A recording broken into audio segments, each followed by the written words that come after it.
Hey guys, it's Kelsey. I'm back with another scrapbooking process video, and today we have another 3 photo layout. So I'm doing a similar thing where I'm glued them all together in a line, and I'm just going to design around this. But I just wanted to make sure it wasn't going to be too similar to the layout I already did this month where I had a similar format.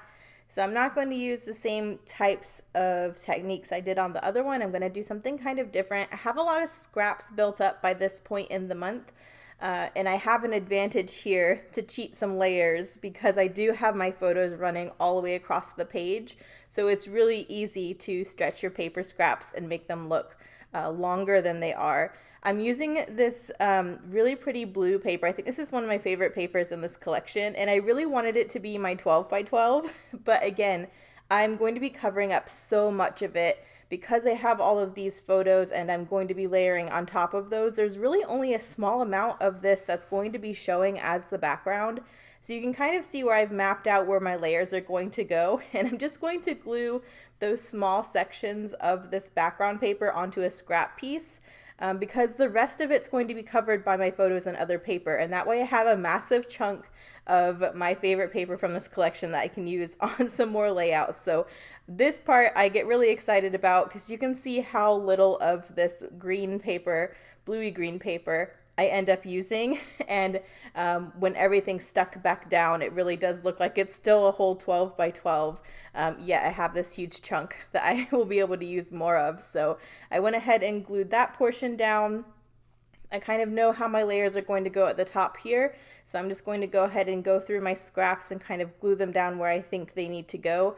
And I'm just planning on whatever layers I have at the top here. I'm also going to drag down some scraps of those papers to the bottom of the photo so it looks like there's longer and bigger chunks of paper than there actually is. So you can see I'm just using these small strips here to layer up behind my photo.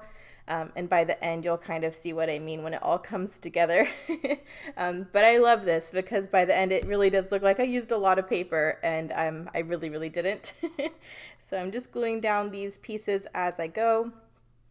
I kind of already had mapped out where these layers were going in order to mat that background, so I'm just putting those pieces back where I had them. And that's pretty much my paper layers for the top here. And then I'm pretty much taking scraps of all those bits, and I'm going to stick them underneath the pictures to form my layers on the bottom too.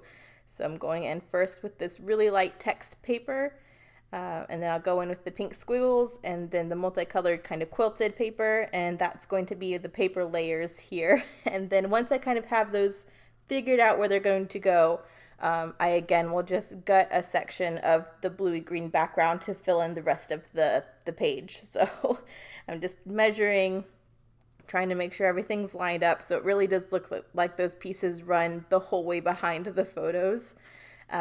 And then we get to start embellishing. I'm pretty far along in this month. I still have several pages left to get to, but I am cognizant of the fact that embellishment wise I have a lot of chipboard elements left. I've done pretty good on the tickets and the tags, but I do have one more of those kind of puffy sweater textured puffy hearts.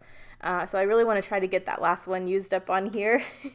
And then I definitely want to use up a couple chipboard pieces, and then again trying to get word stickers on every page since I have that whole sheet to work from. But this is where I'm gutting that last section of the green, and once I get this glued down you can see pretty much what my layout's going to look like, but I'll bring in the scrap of what I gutted one more time just so you can see how much of this green paper I did end up saving. So I'm just tucking this under. I tried to be cognizant where I was putting the glue so I'd be able just to slide this last piece up underneath.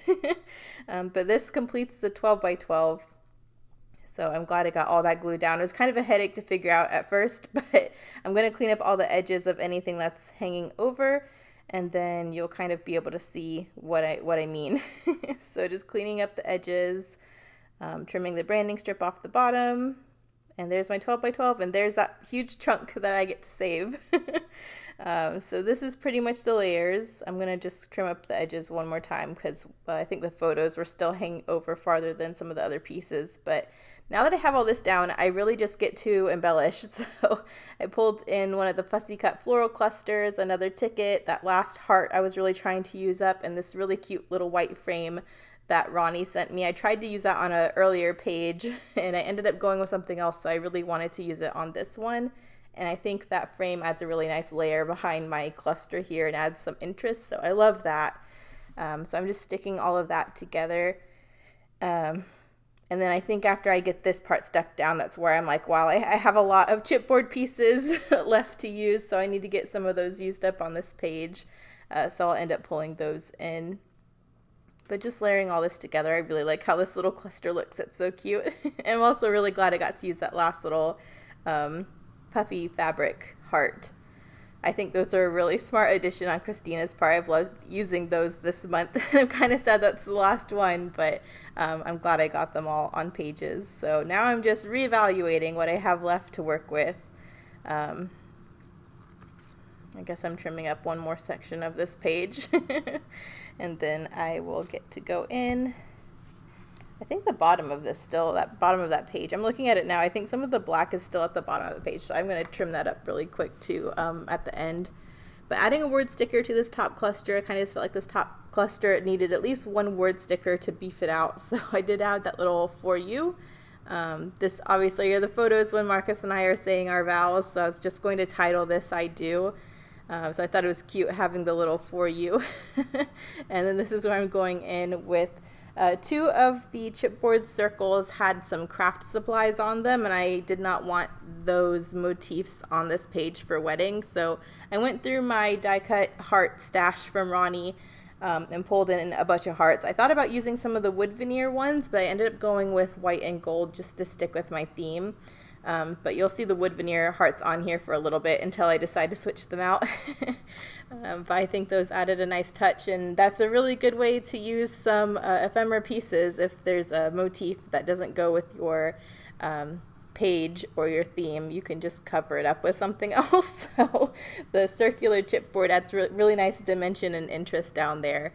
I just covered everything up with hearts. So I'm glad I got those used up too. I'm going to add some word stickers down by the chipboard circles too, so I kind of have these two clusters here on opposite sides of the pages, which I really like. But I did just want to add one more area of embellishment. I didn't want it to be as much as the top cluster, but I did just want to try to get at least one more chipboard and one more sticker used up, so I'll go in a minute once I figure that out. But I did know I was going to title this "I Do," and I wanted it to be in gold since I did pull in some of those gold foiled hearts. So I think that's a really nice, sweet, and simple title. And then I just decided to add one of those chipboard and one of those long word stickers to the bottom of this first photo just to add a little bit more interest. So yeah, I think I'm messing around with more word stickers, and I do go in with some Heidi Swapp Gold Color Shine on the diagonal too, just to add a little bit more gold. The gold's more subtle on this one, so I'm trying any way I can pull in a little more gold to do that, so the Heidi Swapp splatter at the end helps with that. But I think after I finish up these word stickers, here are the close-ups. So thank you guys so much for watching. This is another short and sweet one. But I'll see you in the next one. Bye.